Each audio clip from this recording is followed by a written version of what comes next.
Welcome back to the deep dive. Today, we're really getting into it, exploring a moment of just absolute trust, total betrayal, and, well, an alien catastrophe that completely redrew the map of Europe. We're heading back to 9 AD, deep into the grim, muddy Teutoburg Yeah, forests. this was Rome's darkest hour. Really, not just a defeat, it was the complete shattering of a strategic vision.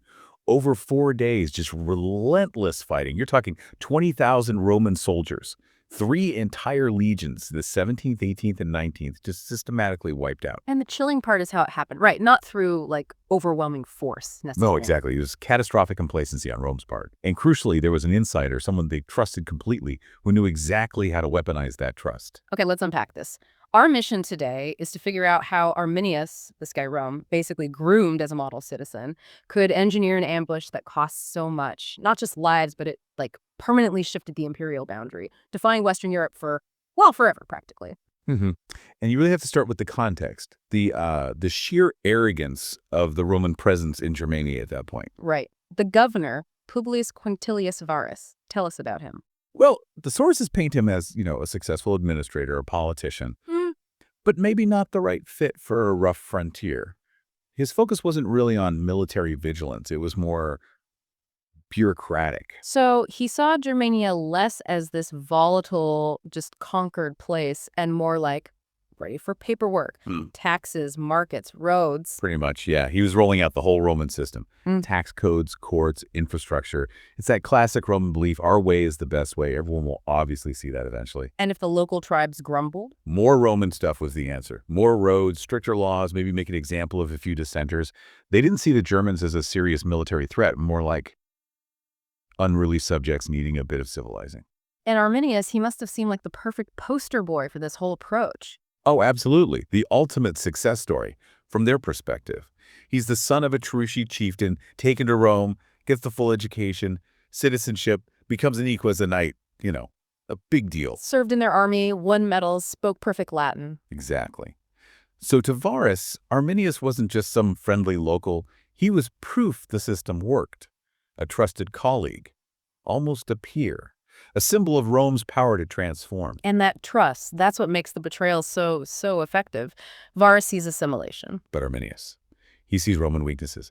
That Roman training taught him exactly how the legions operated, how they thought, where their vulnerabilities were. Perfect operational security, really. He knew Varus's plans, his mindset. Right. So as the legions were getting ready for their usual move west, back to the winter camps on the Rhine, Arminius comes to Varus, whispers in his ear about, just a small revolt nearby, nothing major, needs dealing with quickly, maybe a slight detour. And Varus, probably wanting to look efficient, sort things out quickly for his reports. He bites. Hook, line, and sinker. Trusts his Romanized friend completely. Thinks it's just a minor policing action. He has absolutely no idea he's marching 3 legions plus all their followers straight into a death trap. Let's talk about that march. Because it wasn't just soldiers, was it? Oh, God, no. A Roman army on the move was like a whole city. You got maybe 15,000 legionaries, auxiliaries, cavalry, sure. But then thousands more. Servants, merchants, families, kids. Plus this enormous baggage train. Wagons full of supplies, personal stuff, admin records, everything. Sounds incredibly slow and vulnerable. It was, especially when Varus takes them off the main Roman roads, the ones built for efficiency, and follows Arminius' suggested route into this dense, unfamiliar forest, the Teutoburg region. So the exact opposite of a straight, hard-packed Roman road. Completely. Now, imagine that column we talk about, maybe 15 miles long, trying to navigate a narrow, muddy track through ancient woods. Command and control. Forget it. And the environment itself becomes an enemy. Instantly. It's autumn. Heavy rains turn the path into this quagmire. Horses are slipping, falling. Heavy wagons built for wide roads. They're tilting, getting stuck, creating massive bottlenecks. So the legionaries, instead of being this disciplined fighting force, are basically just struggling with mud and broken carts. Yeah, they're trying to clear fallen trees, haul stuck gear. Yeah. The tight formation, the very basis of Roman military strength, just dissolve in the chaos. And Varus, his leadership just crumbles. He keeps pushing, though. Why not just turn back? Pride, stubbornness. Turning back looks bad. It's an admission of failure on his provincial report card, He's convinced Arminius is leading him to an easy win. just around the corner. While Arminius is right there saying, almost there, guys, just a bit further. Pretty much, giving false reassurances, oh, the worst is behind us, Yep. while his own guys are up ahead, setting the final touches on the ambush. Okay, so day 2 hits. The column's already stretched thin, tired, demoralized. And then, bam, they hit the first real obstacle, a huge barricade of felled trees blocking the path. While the Roman engineers are scrambling to clear it, that's when the first javelins start flying down for the trees. Oh, surprise. Absolute. The Germans are fighting on home turf, small groups, hit-and-run tactics, strike the long Roman flank, cause confusion, then just melt back into the forest. The Romans can't form up, can't fight back effectively. And Arminius? Where's the trusted advisor now? Oh, he'd vanished hours before, took his cavalry detachment, supposedly to scout ahead or rally local support. Classic move. So Varus is sending out riders, trying to find him, regain some control. And those riders just disappear, intercepted, killed, and never come back. By sunset on day 2, the Romans are digging makeshift defenses, burying their dead quietly, and then they start hearing it. The sound of Germanic war drums echoing through the woods, pure psychological warfare. Nightmare fuel.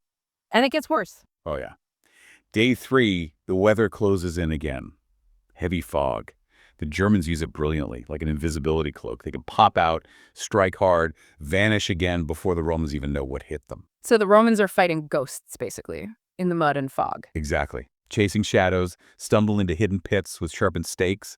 The heavy Roman gear, their shields, their armor, normally their strength, it's just weighing them down in the mud, making them slow targets. Logistical breakdown, psychological breakdown. Complete breakdown. Cohorts get separated, mules panic, bolt, overturn the vital supply wagons. Discipline is gone. They're losing men, equipment, cohesion, everything. Some try a night march, I read. Just desperate. A desperate attempt. Yeah. Leaving a trail of wounded and dead behind them.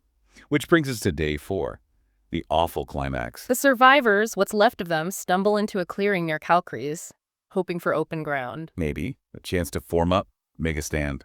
But instead, they walk right into the final prepared kill zone. Prepared, so the Germans knew they'd end up there. It looks like it.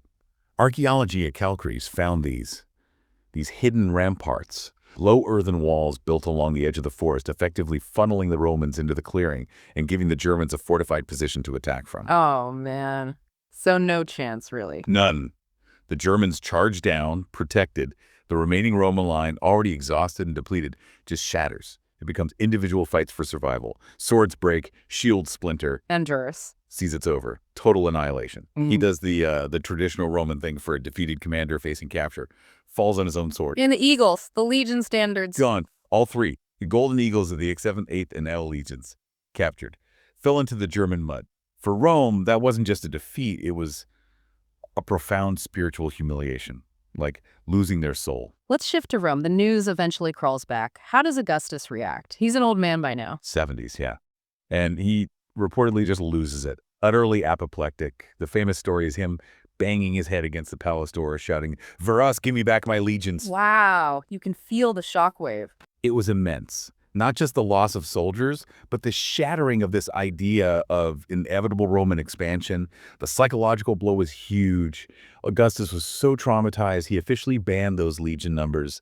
17, 18, 19 forever. Just erased them from the army lists.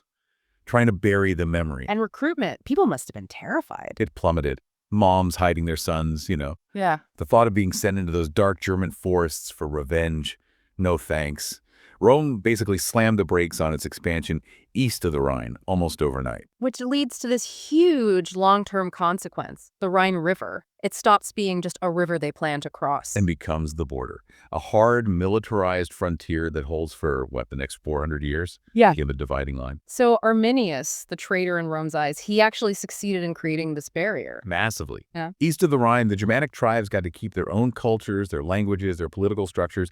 They stayed, German. He bought them centuries of independence, really. And Rome, they sort of refocused westward. Yeah, it's a good way to put it. Gaul, Spain, Britain, they doubled down on Romanizing those places. So this battle, this one ambush, it fundamentally splits Europe. You get the Latin West and the Germanic East, a division we still kind of see today in culture, language, everything. Incredible legacy. But what about Arminius himself? He's hailed as a hero by the tribes, right? Saves them from Rome. Oh, absolutely. Yeah. Songs, praise, the whole deal. But, Yeah. Well, heroes often have tricky endings, don't they? His ambition got the better of him. It seems like it. He started pushing for a unified Germanic kingdom. And them at the top, naturally. And that didn't sit well with the other tribal chiefs. They liked their independence, even from one of their own. Tribal politics back then, it was like a shark tank. And Rome didn't just forget about him, I assume. Not a chance. Couldn't beat him in battle, so they switched tactics. Started quietly offering gold, influence. Basically putting a bounty on his head among his rivals. Classic destabilization. So his own people turned on him. In 21 AD, yeah, he was killed by his own relatives, internal power struggles, probably fueled by a bit of Roman gold, a messy end. Still, even the Romans had to admit. Oh yeah. Tacitus, the historian, he records this sort of grudging respect. They basically said, look, the guy beat 3 of our legions, never lost a battle to us. Frankly, we're glad he's gone. He proved even an empire bleeds. So, wrapping this up, Mm-hmm. what's the big takeaway here? Confidence killed the legions. Confidence, yeah, and a massive failure of what we call cultural intelligence today. They trusted Arminius because he looked Roman, acted Roman. They completely missed where his true loyalties lay. They walked into a physical trap, sure, but it was built on a foundation of misunderstanding his people. Rome wanted this neat, tidy, Romanized Europe, and 4 days in a foggy forest just smashed that dream to pieces. Completely. One insider's betrayal, exploiting Roman arrogance. It created this permanent cultural fault line across the continent. So here's something to think about as we finish. Every time you hear people talk about the differences between, say, France and Germany, the Latin versus Germanic roots of Europe, that echo goes all the way back to this battle, to those screams in the Teutoburg mist. Exactly. That line drawn by Arminius had held, those lost Roman eagles, they're still occasionally found buried under German fields. A reminder that empires can stumble, borders can be set by blood and betrayal, and sometimes the trusted friend is the most dangerous enemy.